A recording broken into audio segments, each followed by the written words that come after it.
What if the gods tried to create humanity and failed? Before time had a name, and before the earth held life, the sky and the sea were the only things that existed.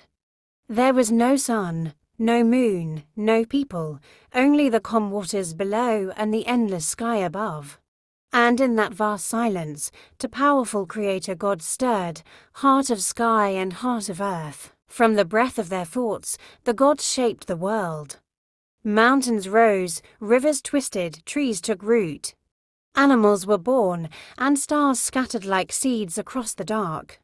Everything was perfect, except for one thing.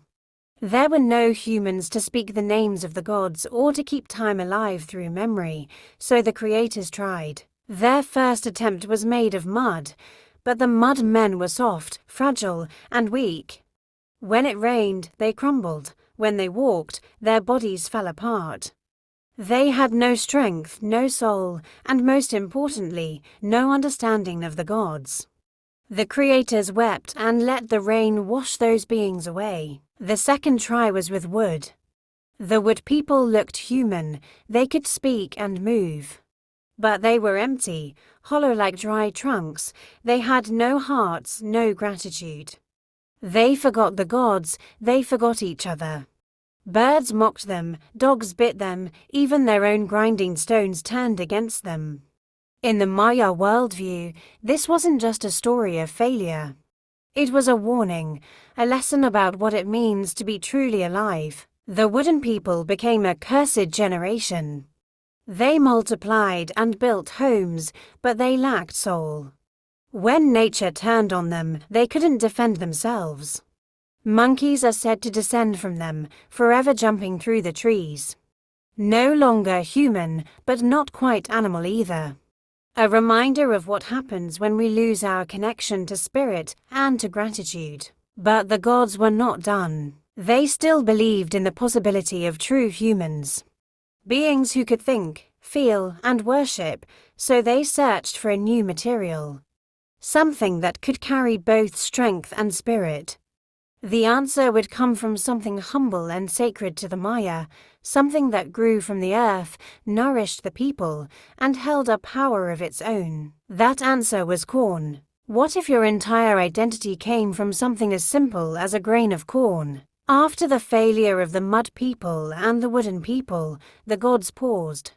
They looked upon the world they had made.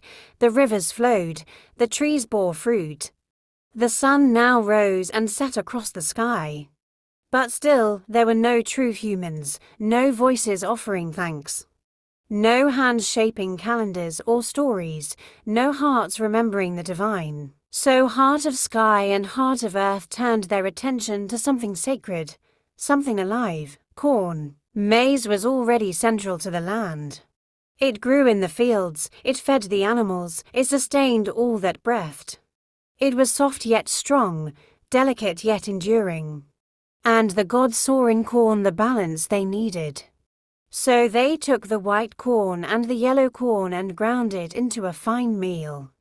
They mixed it with water, they shaped it with care.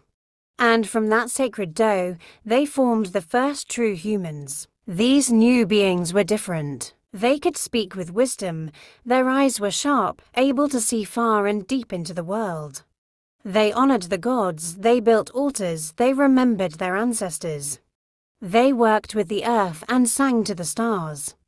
Finally, the gods were satisfied, humanity had been born. But there was a problem. These first humans were too perfect. They knew too much, they saw too clearly, they remembered everything. It was as if they had become like the gods themselves, and the gods grew uneasy. What would happen if these beings reached too far? What if they forgot humility? What if they forgot their place? So heart of sky and heart of earth blew a soft mist into the eyes of the first humans. Not to blind them completely, but just enough to soften their vision. From that moment on, humans could still see, but no longer the whole of creation.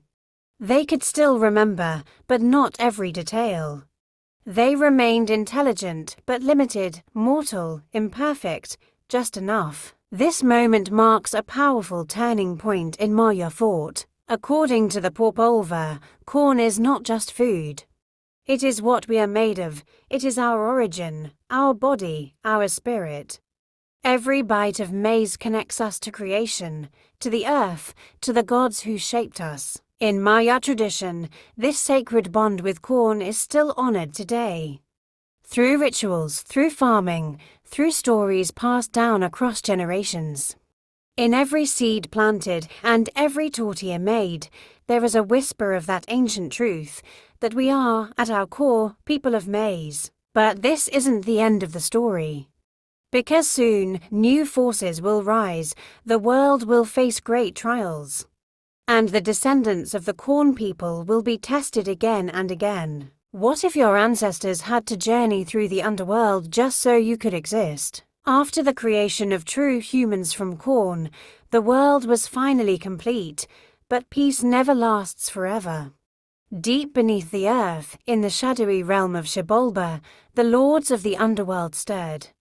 They were powerful, cunning, and cruel, and they did not like being forgotten. So the gods set another story in motion, one of heroism, sacrifice, and destiny.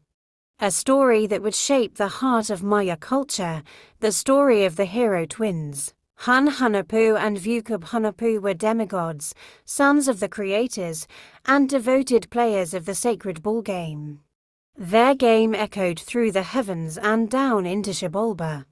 The lords of the underworld were offended by the noise and challenged the brothers to descend into their dark domain. The trials of Xibalba were brutal, the brothers were tricked, humiliated, and ultimately defeated.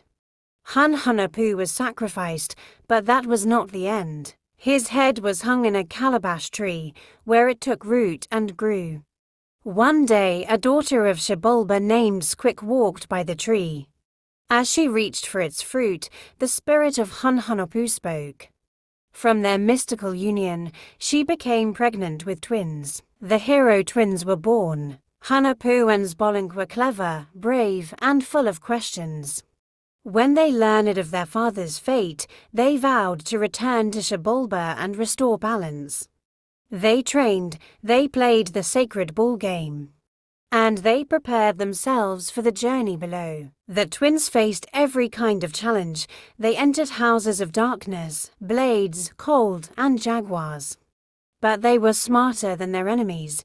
They used trickery, teamwork, and laughter to overcome every test. Unlike their father, they knew how to read between the lines. In the end, they chose to sacrifice themselves, but death did not win.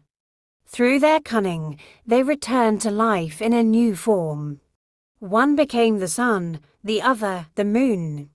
Their victory lit up the sky and brought hope to the world. The hero twins are not just characters, they are symbols of resilience, intelligence, and the power of second chances. They remind us that even in the darkest places, we are never truly lost. That every fall can become a rising, that stories are the bridge between what was and what can be. The Popol Vuh teaches us that we are made of corn, born of gods, and shaped by trials. That within each of us lives the strength to face the underworld and rise again. If this story inspired you, leave a comment below. What would you carry with you into your own Xibalba? Like, follow, and share for more stories that connect us to the ancient wisdom of the world.